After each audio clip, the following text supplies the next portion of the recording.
Hey, everybody. This is Chris. And Kathy. We wanted to take a minute to thank you all for tuning in. We appreciate every listener and are grateful for this platform. Please help us share our vision by subscribing to our show through your favorite streaming app. Follow us on Facebook, Instagram, TikTok, and YouTube at Petability Podcast. Check out our ever-growing list of affiliates and sponsors. Simply go to the show notes for information and links. Proceeds from purchases help to support our show. Thanks for listening. We hope you enjoy the show.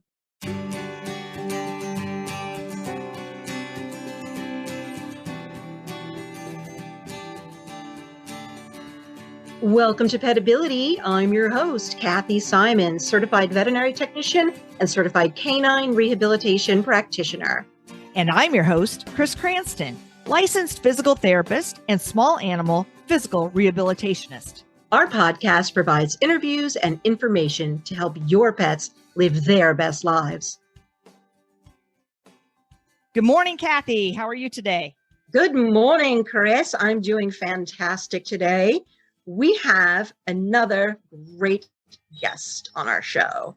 Today, we're going to be talking with Bethany Brown from Saco River Wildlife Center.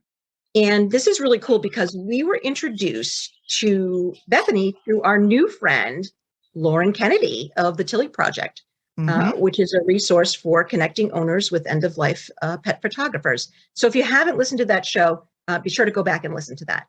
And I love it when one awesome interview leads to another. It's my favorite. And so the timing of this is kind of weird because I had an experience I want to share with you guys just last night.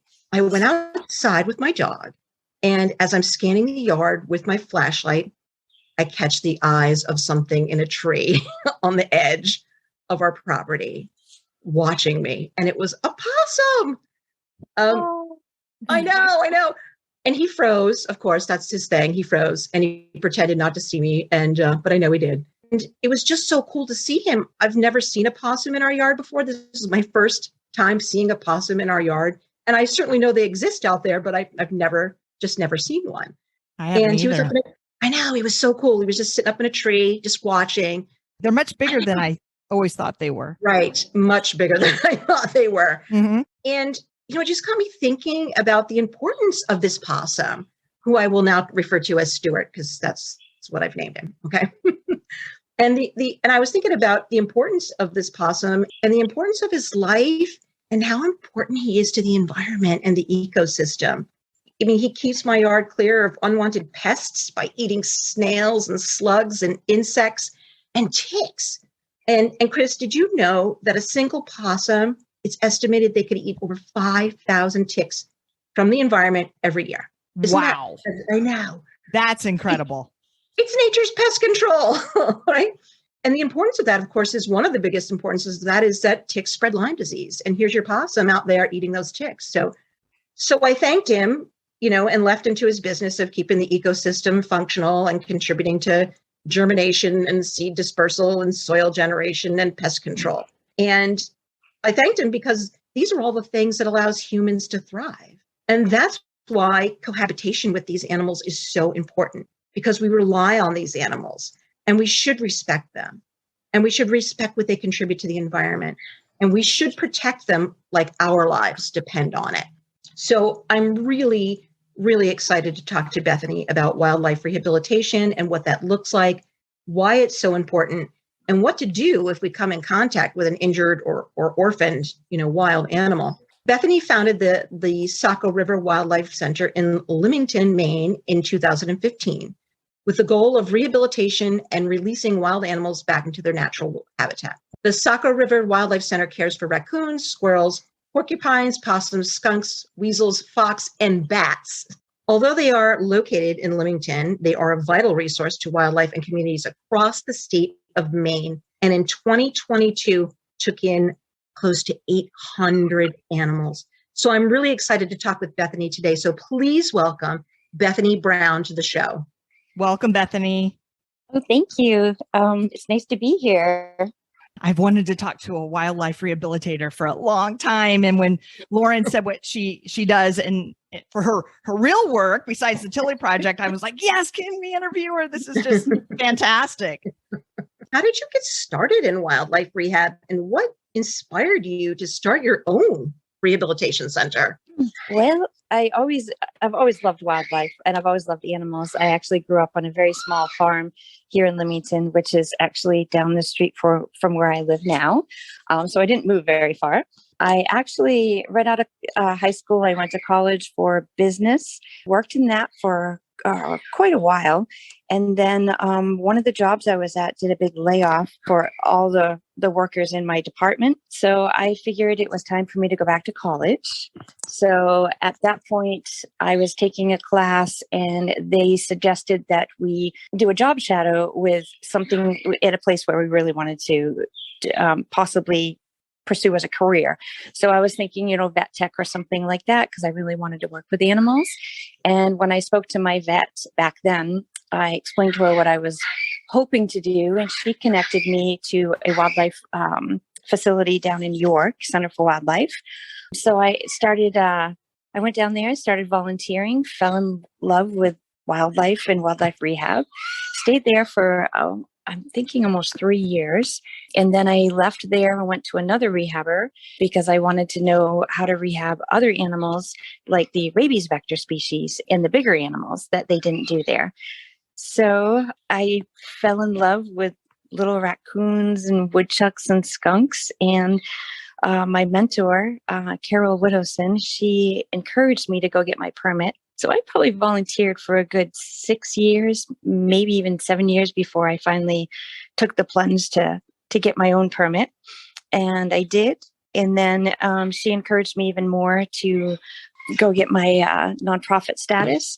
And it was kind of cool because in the first year, I think we took in maybe 20 animals, like the whole first year. And then from that year on, it just grew and grew and grew faster than I ever imagined. Can I just say how much I love that we have the background of the birds while we're doing this wildlife rehabilitation podcast? Isn't that great?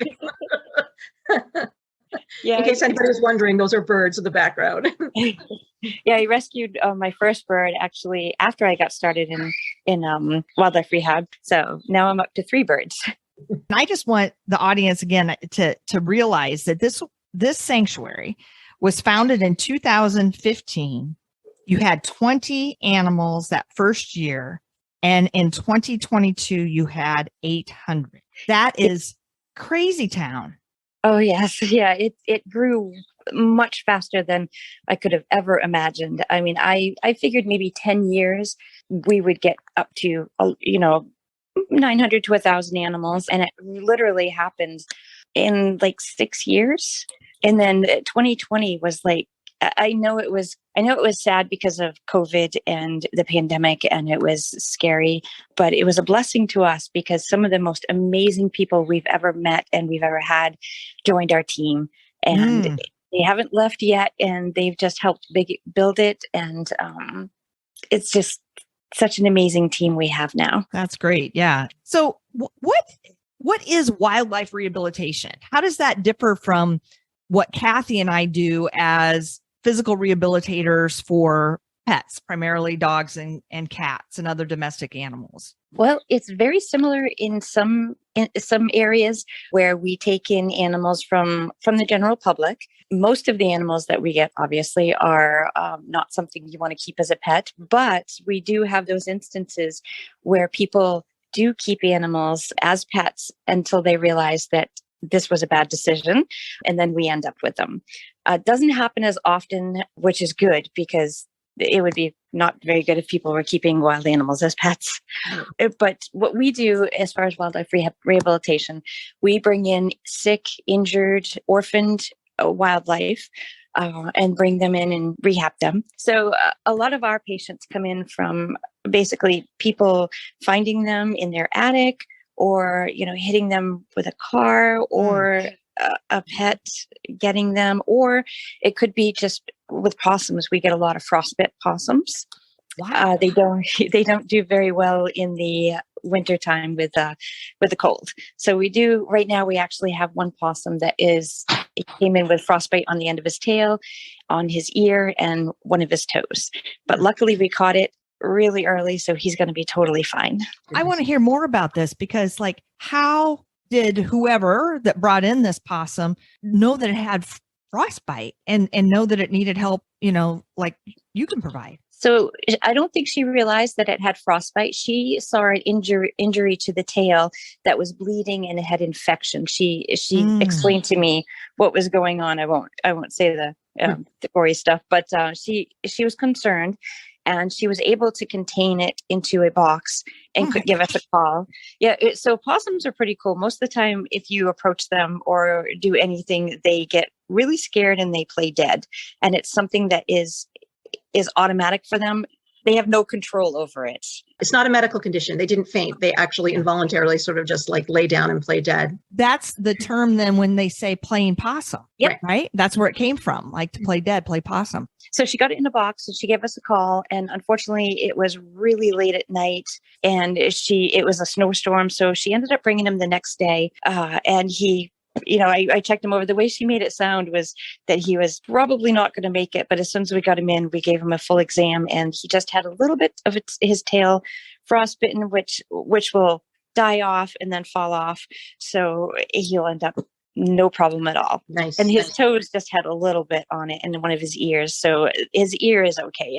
If he lost his ear, he would be totally fine. Well, and this speaks to the importance of taking it to, an animal to an expert that can identify, because we as lay people have no idea. Something that looks life-threatening could be something very simple like frostbite, or vice versa. We could think, yes, this is no problem. And then it's some horrific disease or something. So, yep, we get those types of things a lot. People will keep like baby squirrels or even baby raccoons. Some people keep those thinking that they can raise them. And by the time, if they don't feed them the proper nutrition, then they can basically pass away from improper nutrition, or they can develop something called metabolic bone disease, which is horrific because it's a very painful disease and it can cause death. So the nutrition is very, very important when we talk about babies, especially. It's not a good idea to keep wildlife as pets. No, not at all. It never goes well for them. It's so important to bring a wild animal to somebody who knows what they're doing. It made me kind of think, as we were talking and I was introducing you, I was talking about this possum I saw in my yard, and how I thanked him for, his importance in the ecosystem and his importance for keeping my yard bug free and tick free. And I think that might be a question that some listeners might have, like, why would it be important to pick this possum up and bring him to the rehabilitator and save him and rescue him? What is their importance to the world and to the ecosystem? Very, very true. They have such a huge importance to us. And it's amazing to think that just 20 years ago, there was never opossums up here. They're kind of we call them yard angels because they have such amazing qualities for people's backyards. As you said, they eat thousands of ticks. And because they're a very clean animal, which a lot of people don't understand how clean they are. They're constantly grooming. They're similar to a cat, just groom all the time. And that's how they end up eating all of those ticks, because they're very slow moving through the woods and the fields and stuff. And if they get ticks on them, they just consume thousands of them, because a lot of the other animals we get in from babies or just orphaned or anything like that, they're covered in ticks because they don't have their mom there anymore to clean them up and groom them and get the ticks off. Or if we get a debilitated one in, they're covered with ticks. Possums, we very rarely ever see a tick on them when they come in, whether they're babies or adults injured. It's just amazing. They're very, very clean animals. Sometimes possums get a bad rap too, because people don't find them aesthetically appealing. Right. And, yep. And it's like, I don't know. I just have love for everything. And, it's not what's on the outside, it's what's on the inside. Right. Yeah. Right. And you were saying too that, it's never a good idea to, take in wildlife and so forth, but it's actually illegal, right? Yes, it is. Big There's deal. there's very few species that anybody can take in. I believe, and don't quote me on this, but there might be a couple of turtles you can take in as a pet, but I highly do not recommend taking any wildlife, no matter what. Like, as I said, the nutrition is something that you have to know, you have to research. And a lot of the stuff out there on the internet is incorrect. We've had people come in with baby squirrels, and they've said, well, we fed them almond milk, and almond milk is actually very toxic to little squirrels. Geez. Or cow's milk is very toxic to any wildlife. You could kill a baby by giving them any cow's milk. So even if you read it, we also had somebody bring in some baby squirrels. This lovely, she meant well. She was a really lovely woman with her daughter, and she had let her 11-year-old daughter, take care of 3 baby squirrels. After 2 passed away, she brought in the third one because she knew something was wrong. They had been feeding them condensed milk, which is extremely high in sugar and very, very, very bad. And unfortunately, I wasn't able to save any of them. So I talked to her, and she found a website where condensed milk is what they said to feed. And I gave her, I talked to her and explained to her that leaving it up to the experts and everything on the internet, you can't always trust. So. Absolutely. And Bethany, this is why we wanted you on the show, because I just think that, like you said, people have good intentions, and, we just don't know. So we want to get good information, from you as our guest, and be able to educate, because I know that's one of your missions as well, is to educate the public so that we can do the right thing. And then, when we're talking about like this importance of the ecosystem and so forth, I went to a turtle rehabilitation seminar by the Wildlife and Fisheries in New Hampshire a couple years ago. Yep. And, turtles live so long. And we talk about the importance in the ecosystem. This woman who was the primary speaker, she's like, every turtle matters. If you remove that, from, its environment, it can just disrupt so many things because they live, 30, 40 years in the wild oftentimes. I think it's important to let our audience know, what are the steps? What do they do when they find an injured or orphaned animal? And I think you guys said that you do mostly raccoons and possums and skunks and so forth. Should we pick them up? So the majority of the calls we get, a lot of people have already collected the animal, but there's a lot of calls we get where they don't know, they see an animal, they're unsure if it's injured or orphaned. So the best thing to do is, as soon as you see an animal, let's do an orphan squirrel. So if somebody sees a little squirrel in their yard and you're unsure if it's orphan, the first thing you do is look for any adult squirrels that's around and see if there's any other squirrels. One thing I can tell you is a lot of orphan animals, if they've been alone for quite a while, they will run up to anything or anybody in search for help. So when somebody calls me, I have this little squirrel that keeps trying to climb up my leg, and it keeps following me around, I immediately say, yes, that's an orphan. I tell them to get thick gloves and a box, and if they can put it into the box, and then search the grounds for more. Because usually if there's one orphan, there's going to be at least 3 or 4 more. If it's an injured adult squirrel or something like that, a lot of people will call me before they handle it, depending on where it is, because adult squirrels can bite very, very hard. So I always tell them, if they're comfortable with containing it, there's ways you can do it without ever touching the animal. If the animal is not mobile, and it's not let's say an RVS or a rabies vector species, if you take a tote and then the cover and you can scoop it in without touching it, that would be okay. What I don't recommend is anybody going to pick up, say, a raccoon that's been hit by a car, or if they find just a sick raccoon in their yard. That's an animal that I highly recommend, or a skunk. Do not go and just pick up. Contact us first, and we'll ask you a series of questions. And then we either send somebody out, or we just tell them to observe. So I think that's a good point. I mean, safety for the human is a big concern as well. Some of these animals carry rabies. And so it's really important to very careful about handling any type of, especially raccoons, but certainly any animal that could bite you. Be problematic. And boy, yeah, they have teeth. Yeah. Yep. So we get such a wide variety of calls. Sometimes I get calls on baby birds that they say is a baby bird when it's actually a fledgling. So I tell them to observe. A lot of times with fledglings, what they do is they have to leave the nest and then they go on the ground for a day or two, and mom and dad will still feed them. But that's the most dangerous time for a baby bird, because we have a lot of predators like the cats and other animals out and about that are willing to to grab a little baby bird just running around on the ground. So most of the time I get a lot of calls on fledglings during that season, but then we also get a lot of calls on injured deer, injured foxes, or orphaned foxes, or people think that they're orphaned. They never see mom there, but mom's, off hunting, and then she comes back when they don't see her. So we get such a wide range of calls. We also get a lot of calls on birds, which we don't do birds here, but we get a lot of the calls on birds. I think it's so hard emotionally for people that love animals to just leave something alone. Yeah, Right. resist that urge with all your might, right? Yep. And that's the majority of the reasons why we get a lot of animals in that don't really need to be here. Some people will find, the baby, it's majority of baby squirrels, somebody will find and they'll bring it in. We get a lot of squirrels that don't need to be taken. Raccoons don't happen as often. Fox pups will happen. People will assume that fox kits are orphaned and they'll bring them in. Fawns are another one. A lot of people will assume that a fawn is orphaned because mom only comes back like twice, 2 or 3 times to feed, and then she leaves the baby alone.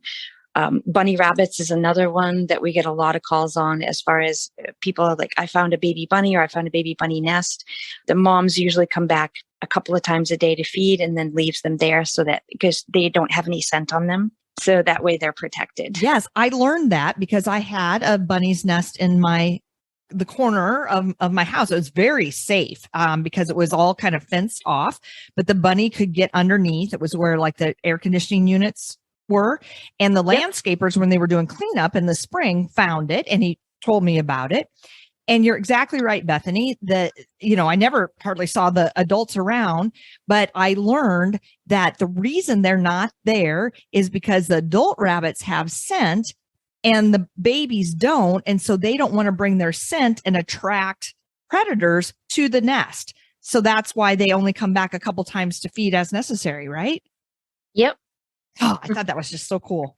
Yeah, we actually, it's funny because there's certain species we do and certain species we don't, but there's a lot of species that are kind of, if there's nobody else, then we will take them. We're just not as much of an expert on certain ones like bunnies. I have a wonderful friend that's a rehabber a little bit, probably an hour north. So if we get any bunnies, we send them all to her because she actually has a nice big bunny pen for when they go outside. Chris, I like your point of, trying to resist picking these animals up because, you see a baby bunny and they're so cute and, you don't know where mom is. But also remember that because they're wild, they don't want you to pick them up and coddle them and coo them and hold them like your dog or your cat might like. That's very frightening for them. It's very traumatic. So you have to take that in consideration as well. If simply even picking up an animal is terrifying and frightening for them. A lot of species don't do well at all. Rabbits and bunnies, snowshoe hares, they can die of stress very, very easily, along with fawns. So we stress to people all the time, do not pick up them. If you just monitor them and just try to monitor, try to put a game camera or something on them so you can monitor them constantly. Because if you do bring them in, the stress alone can actually cause them to die. So, well, and that's kind of a nice segue too into how do you keep them wild? How do you prevent, these animals from, imprinting and relying on people for their food sources and things like that? I'd love you to explain that as part of your effort to release them back to the wild. So the good news is the majority of our patients come in, and even if they're infants when they come in, they all wild up very, very nicely. Squirrels especially. So squirrels really, really do well wilding up, along with possums, because possums they have this thing where they just really do not like people. And they're very afraid.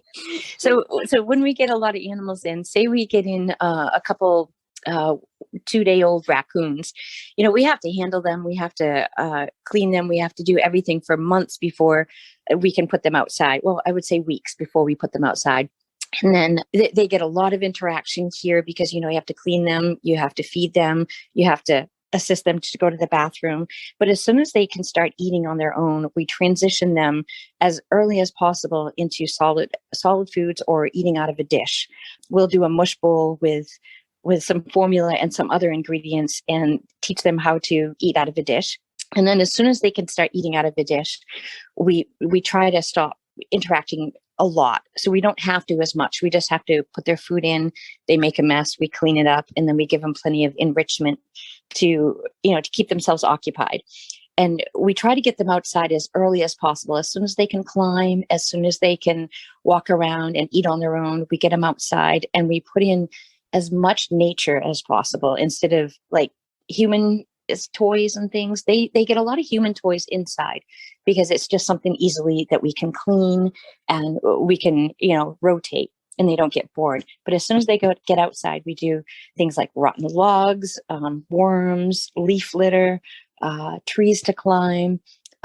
We even go get fish and crayfish for them to hunt so that they can get used to the prey that they're going to have to find out there. So we throw in a lot of natural diets and just a lot of nature in all their outside enclosures. And I feel that gives them the best opportunity to feel wild, and they get some of their natural foods. And that's with raccoons, and with, woodchucks and skunks, and each animal we try to find we try to give them as much natural enrichment and diet as possible. I mean, it's not always possible to give them the complete diet with nature stuff, but we throw in quite a few natural items for them to get used to. And I know skunks love grubs, so a lot of times I'll be outside digging up grubs just to give our little skunks. You were meant for this, Bethany. Yeah. So tell us about the bats. Oh, so in Maine, there's 4 of us that have the ability to rehab bats.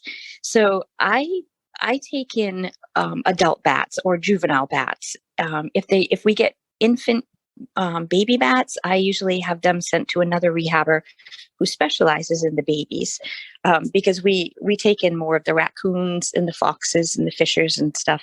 So we all kind of split the duties a little.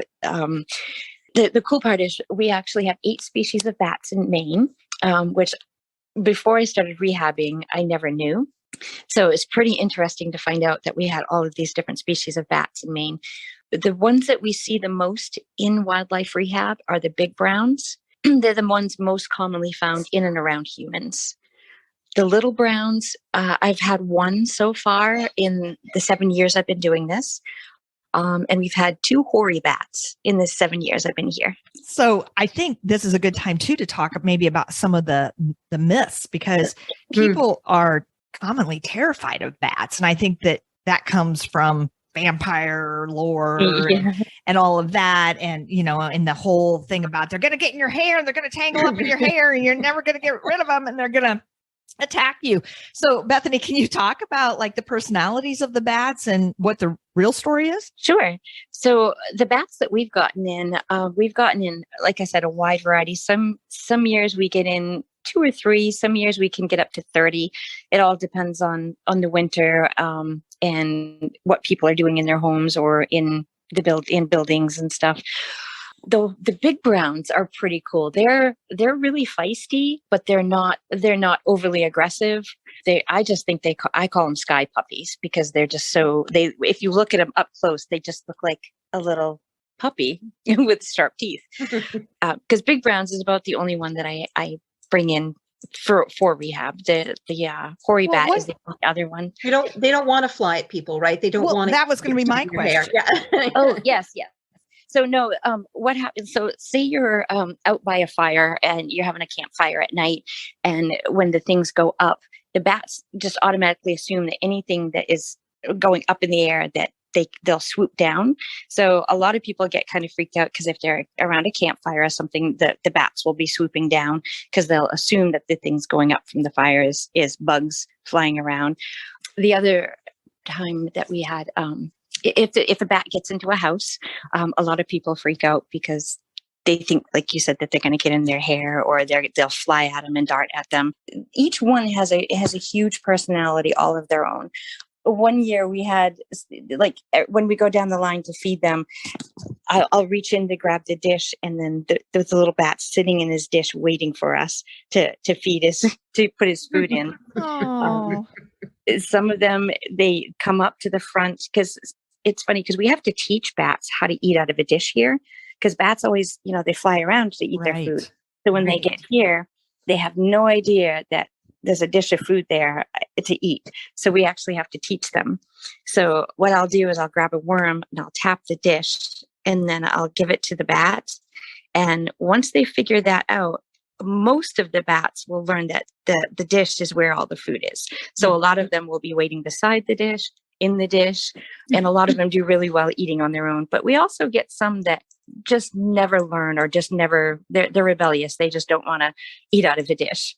So we have to sit there and hand feed them. And it's really cute because they'll be kind of hiding underneath or behind a cloth that we have for them to hide behind.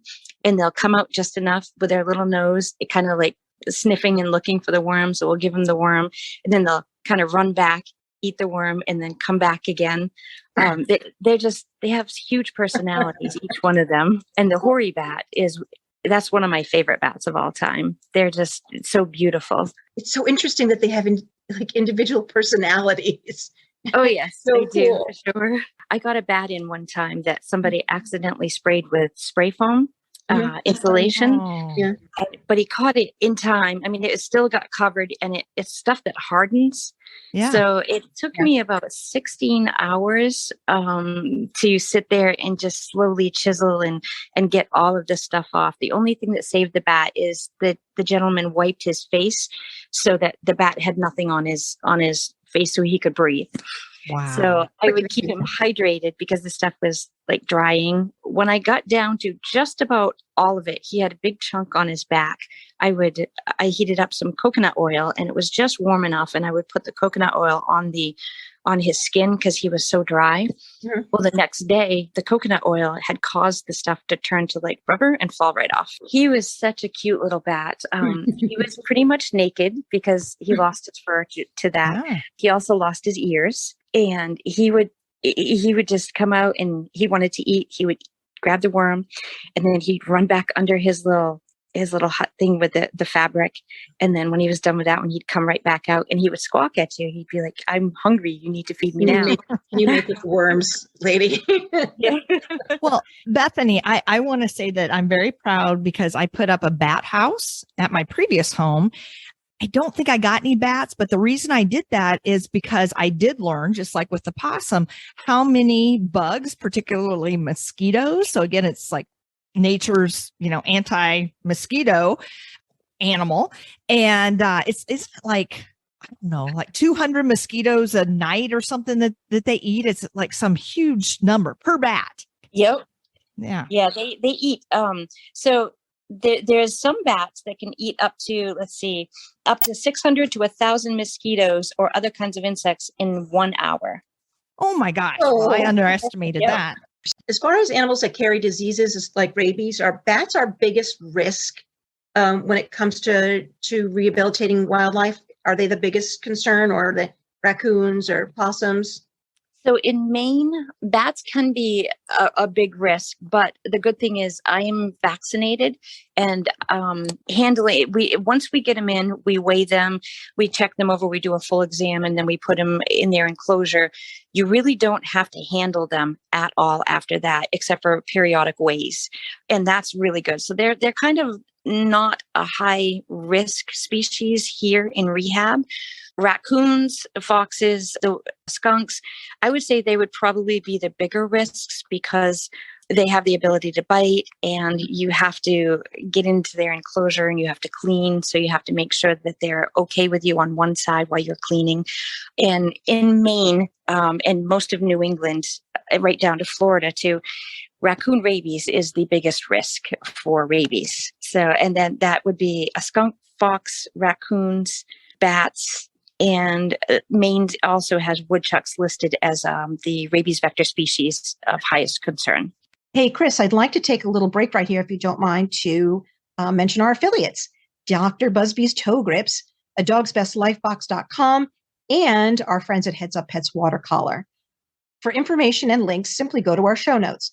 Remember to use the promo code PETPOD22 at checkout. That's PETPOD22, all capital letters, to receive your 10% discount on orders. So Bethany, I think it's interesting because, you said like the raccoons are really high on that list. And I remember, I lived in a suburb, Arlington, outside of Boston, and I look out my back door and I see 3 raccoons up in trees during the daytime. And I'm like, oh my gosh, they must be sick. Why am I seeing them during the day? Aren't they nocturnal? So I call our local animal control officer, and she's like, no, they're just sleeping. They sleep in the trees at night. During the day. I'm sorry. They sleep in the trees during the day. And I'm like, oh. So I also think it's important that we don't just assume that some of these normal behaviors are abnormal just due to our lack of knowledge. Right. And, don't freak out and, and so forth. So yes, raccoons do sleep in trees during the day, right? Just because you see an animal out during the daytime doesn't necessarily mean that there's an issue, unless they're acting strangely, then you call your animal control officer. But just a skunk walking through your yard is just a skunk walking through your yard sometimes.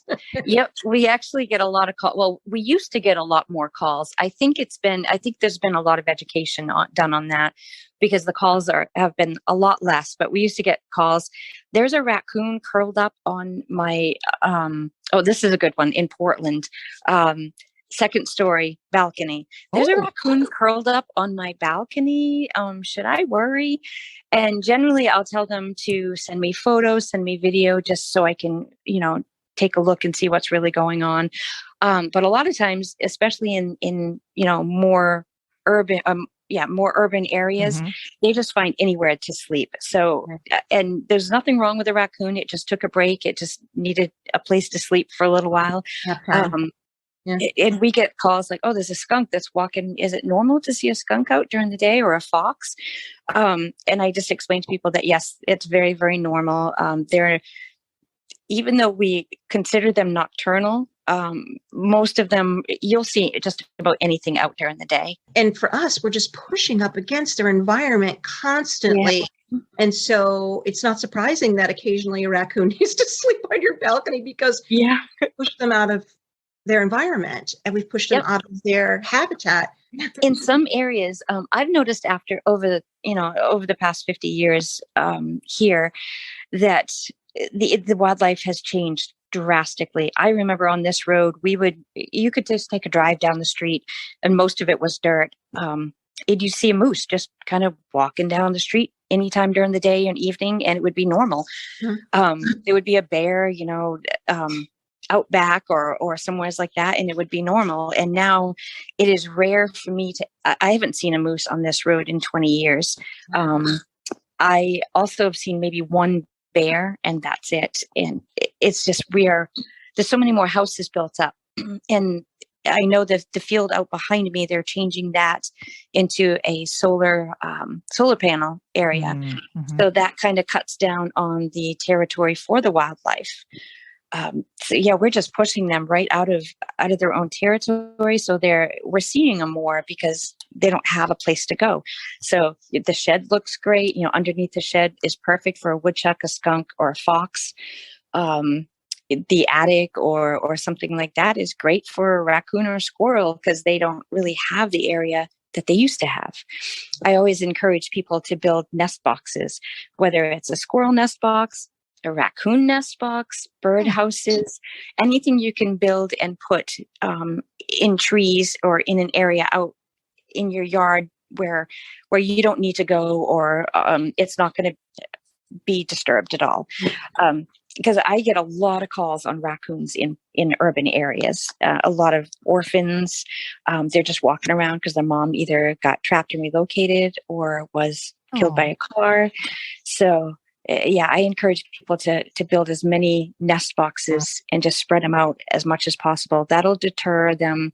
That'll give them a different option than people's garages under the shed. Under the shed is something different, because I don't think you can build something for a woodchuck or a skunk. So, but it's one of the ways we can help support the wildlife in our yard by simply giving them someplace to go.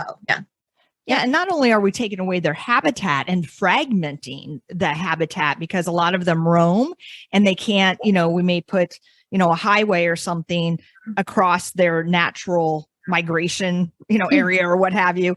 But we're just cutting down trees, like aesthetically, it's like, your neighbor may, oh, I hate that old tree, I'm going to cut it down. And Yep. who knows how much wildlife that was supporting, in that tree and on that tree. And Right. so, every tree matters too. So. Yep, that's another thing. Like you said, with people cutting down trees so often, put up alternatives. And I totally understand. A tree, if it's dangerous or if it's dead, people just don't want to see it there or they don't want it there. Put up alternatives. If you have a fence, put up some squirrel nest boxes on the fence or some bird boxes on the fence, or other trees out back. Our woods are littered with a variety of small mammal nest boxes.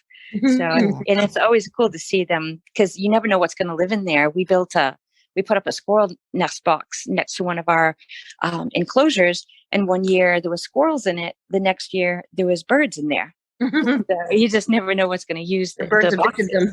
The birds threw them out. Yeah.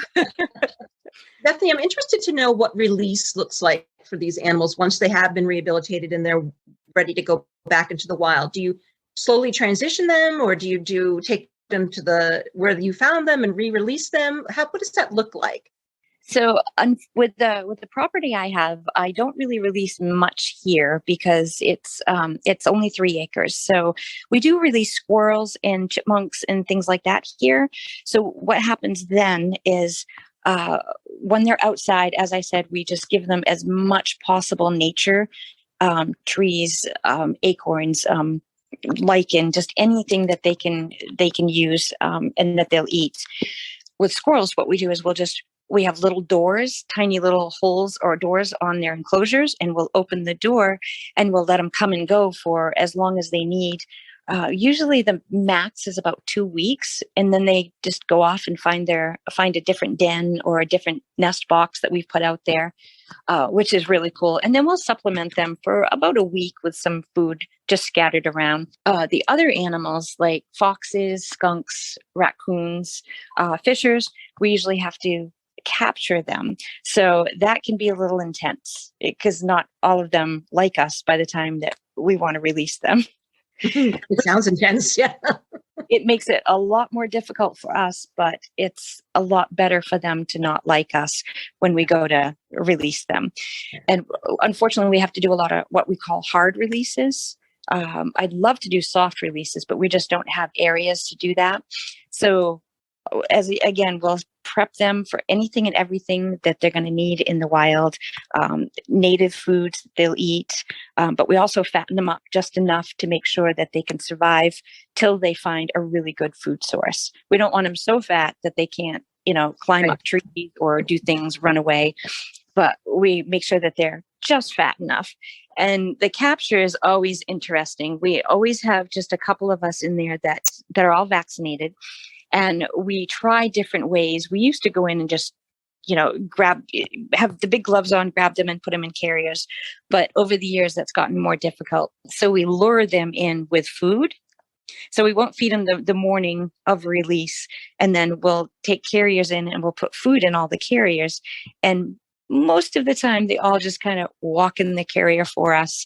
And then we just close it up. But there's always that one or two that sees what's happening. And as we take their friends away in the carriers, they get a little nervous and they don't want to really go in the carriers. So that just makes it a little bit more difficult. Where are you taking us? Yeah. What happens with animals that you cannot rehab or release? So maybe their injury is too significant, or maybe there's a disease process that we can't cure or fix for them. What happens after that? What do we do then? So usually if there's something like that, if an injury is too severe, or if, like, say they have parvo distemper or another disease that is pretty much, that's pretty impossible to get over. Raccoons and skunks don't do very well with parvo and distemper, especially when they're babies. Success rate in getting them through that is not very good, and then they end up disabled. In order to preserve the rest of the animals, they have to euthanize them. I know it sounds harsh, But unfortunately, that's the reality of rehab. There's animals that we do have to euthanize. Of course. Distemper And it's humane. distemper is a terrible, terrible disease, and so is parvo. It's a Oh, yes. Yes. It's something that we vaccinate for all of our animals that can get parvo and distemper. We always vaccinate and do boosters because we don't want it in our clinic whatsoever. And then we also, just before they go outside, we vaccinate for rabies too. So once they're released, all of our animals that could possibly get rabies are vaccinated for rabies. That's so cool. That's an added protection for them, but also for the citizens. So are there some animals, Bethany, though, that could be relocated to some sort of sanctuary, if you will, that would be, maybe they have a physical injury, right? It's not life-threatening, but they have a lameness or something like that it wouldn't be fair to release them in the wild, but they could certainly live a full life in a somewhat protected environment. Do you work with sanctuaries or protected lands where they might be released? Yep, actually we do. There's, unfortunately, when we get a lot of animals in, if their injuries are too severe, we don't have a lot that we do send because they either come in with really severe injuries or illness, or they come in and we can release them. We've had skunks with no tail that we've ended up releasing. We were able to take out to remove an eye so that we could release one of our skunks. Let's see. So we can go to a lot of lengths to get them out there. We did have one opossum. I'm trying to remember what year it was. I think it was 2016 or 17 that he was attacked by something, and I really didn't think he would pull through, but we got him through, and he was just a little thing. And by the time that we got him ready and healed up and we did physical therapy, we noticed that he could not walk properly with his front paws. He would walk on like his pinky side and not flat. So he couldn't climb and he couldn't walk properly. So we ended up working with Center for Wildlife, and we got him down there to be their ambassador. So if we do have animals like that, we always search out places where they could be ambassadors. So there's a place in New Hampshire that can take non-releasables. There's a couple places in Maine. So if it's something that they are willing to take, then we definitely place them. I love that you put so much effort and so much love into this little guy, and that he became an ambassador, because I think it's so important for people to be educated about wildlife, whether it's your possum, your raccoon, your skunk, your squirrel. They're so important to our environment and our ecosystem. So I love that you love them. Oh, I'm very passionate about all of our wildlife. Even the little mice, the field mice that come in, we actually have a tank of, we have some of our mice here. We have domestic mice. So what happens is once we get closer to the season, we will have our mama mice ready to go. They're pregnant, they're ready to go. And as soon as we get wild babies in, we have our little mama mice that raise our wild babies, because the success rate is so much better having an actual mouse raise a mouse instead of a human trying to raise a mouse. Wait. So she'll take on these orphans. Yeah, I have to gain clarity here. So you actually have domestic mice that act as foster moms, if you will, for little wild mice that come in, and then they feed them and get them big and healthy and strong, and then you release the wild mice. Yep. Wow. Cool. Yep. That's something that, because we used to try to raise them by hand. We had an amazing volunteer who worked on trying to raise them by hand, but it is, I think the success rate was like maybe 20%. And it was like you had to get up in the night, you had to get up all hours of the day and night to feed them. And it takes a toll when you get in like 100 mice throughout the baby season. So we started thinking about, well, what would happen if we tried this? We tried it and it worked amazing. It was just so perfect. Is there a lot of trial and error in your line of work, because this is kind of newish and, like you're learning best practices as you go kind of thing? Well, I was pretty lucky when I started. There was so much groundwork already done There's other rehabbers there's 3 rehabbers, I think it was 3, that wrote this really amazing manual, and we call it our Bible. It's a book that they wrote on everything to do with wildlife rehab. So it has the different illnesses, all the native species, well, the majority of the native species in Maine, or in Maine, New Hampshire, Vermont, Massachusetts.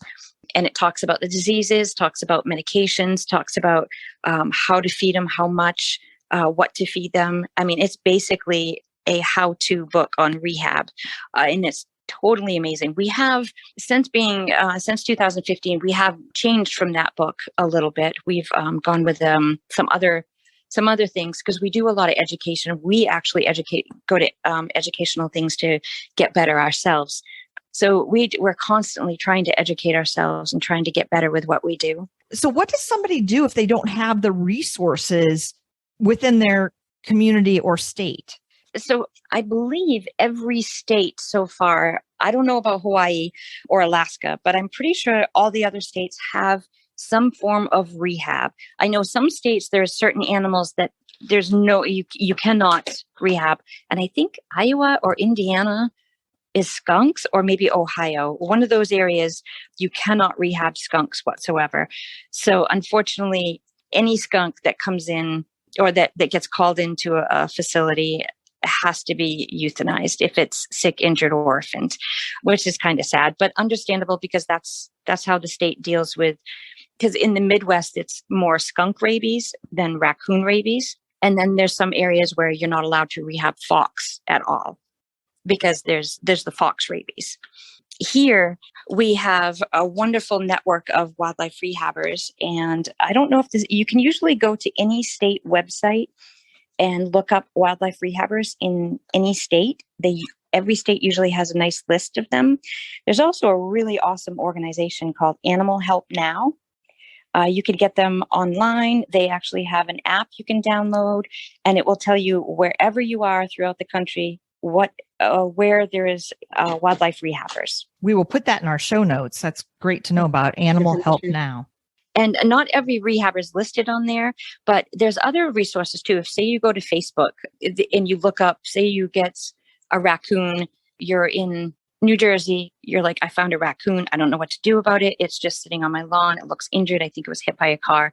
You can go to Facebook and type in raccoon, and there's groups there that can help you find help for that. There's a raccoon illness group, and basically they help everybody all over the country if somebody's found an injured raccoon. And then there's the possum groups, the squirrel groups. So there's Raccoon Rescue 911. That is a good one if you have any raccoons that ever need rescue across the country. Going on social media, Googling, wildlife rehab near me or what have you, even if that organization or facility or person can't help you, they are connected and can direct you to the group that can. And so in this case, the internet is awesome in terms of that. Yep. Most people's first instinct is to hear, let me give you water, let me give you food, or an animal that got run over by a car or something like that. People automatically want to give food and water. That's the worst thing that you could ever do for an injured, sick, or orphan animal, is to give them something, because you're not sure if they're not warmed up, it can cause like the system shut down. If they're way too cold, you'd never want to give them food or water, or you might give them the wrong food or water. Mm-hmm. So the best thing to do is always, if you're able to contain them without touching them, as far as like barehanded, get them contained, keep them in a nice spot where it's not too warm, not too cold, but a very quiet spot. And then as long as it's something that they are comfortable with. If it's a raccoon acting strangely, I highly recommend that they call us first before they go near the animal. But if it's an orphan squirrel, go ahead and pick that up with a fleece and some gloves, put it in a box, then they can call us. Because my worry is some of the smaller animals, people have called us before and said, well, I think an animal is orphaned. I'm not sure. They lose sight of it and then it's gone. And then they find it deceased like a day later. So some animals, it's important to get contained as soon as possible and then call us. Some animals, it's best to wait and call us first and ask for advice on what to do. One thing I wanted to say too was, because I did read this, that touching a baby will not cause rejection by the mom. No. So don't freak out. I mean, you want to try to use gloves for your own safety and all of that, but I had always heard that, and that was a myth. That's a myth, right? That if you touch them, that their mom will never take them back into her care. Yep, that's definitely a myth. Yeah, I think I'm wondering if that was a myth from the old days, where so people would make sure that their kids didn't touch anything that they weren't supposed to. Yeah, so it could be advantageous to keep that myth alive. Yeah. There's so many myths about wildlife out there that sometimes I get very saddened and frustrated because, somebody posts a beautiful picture of, say, a fisher online, and the first thing anybody says is hide your cats, hide your kids, hide your little dogs, and they're very vicious. And I'm like, no, not really. And their diet is actually very different from what people assume, because they hear fisher cat and they automatically think that they're going to eat your cat. That's not true. If there's a cat there and they're starving, anything would probably go ahead and just nab something quick if they're starving. Yeah. But the reality is that fishers eat porcupines and squirrels. That's their top things. And they actually eat a lot of berries and nuts too. So they're not completely carnivorous. They eat a lot of variety of things, along with coyotes. Coyotes get a really bad rap too. And they're one of my favorite animals those and fishers are some of my favorite animals to rehab, but raccoons are my top favorite. It's also worth mentioning that the Saco River Wildlife Center is a nonprofit. Let's emphasize that. So you're always willing to, take help, like you said, on a volunteer basis, but also donations. All of these nonprofits survive solely on the donation of others. So please consider, giving your extra funds to them, because they're doing great work. Yep. We're all not 501c3 nonprofit, and every ounce of our money that we raise goes right back into the wildlife. So Bethany, as we are wrapping up here, is there one thing you'd like to leave our audience with? Just to be aware and observe and try to learn about the wildlife in your area, so that you're not as afraid or concerned about things. Ask questions, reach out to organizations like ours if you have any questions. And we really encourage people to do the research on their wildlife in their neighborhood and try to appreciate them, even if it's a groundhog, a skunk, or a chipmunk. Just appreciate what they are and what you see, because you never know when a species is just going to disappear from. It could be a disaster, a disease, habitat loss. You just never know when we're going to lose a different species. So appreciate everything that you have. I think that's wonderful. I like that. And I bet when people start researching too, they're going to have no idea about the variety of things in their own neighborhood, because we're all just living symbiotically, or we should be, right? Yeah. To finish up, Bethany, we always ask where people can find you. So what's the best way to reach you and your organization? So we have Facebook. We also have a website. And you can Facebook message us anytime. We have multiple admins on our page to answer questions. We have a telephone number, which is 207-420-7159. We also have an email, Saco River Wildlife Center @gmail.com. And then where you can find us also on Instagram, TikTok. I think that's it really for social media. It's wonderful, wonderful work you do. Thank you so much for your time and expertise. And we'd love to have you back again someday. Oh, I would love to. I'd love to be on, love to join you back on the show again. And I know there's so many organizations around every state that are always accepting volunteers. And I try to always, promote other organizations and other rehabbers too. Great. Thank you, Bethany. Thank you so much. Oh, anytime. Thank you for joining us. We hope you enjoyed our show. Follow us on social media @Petability Podcast. And please check out our affiliates and sponsors. Simply go to the show notes for information and links. Thank you, and tune in next time.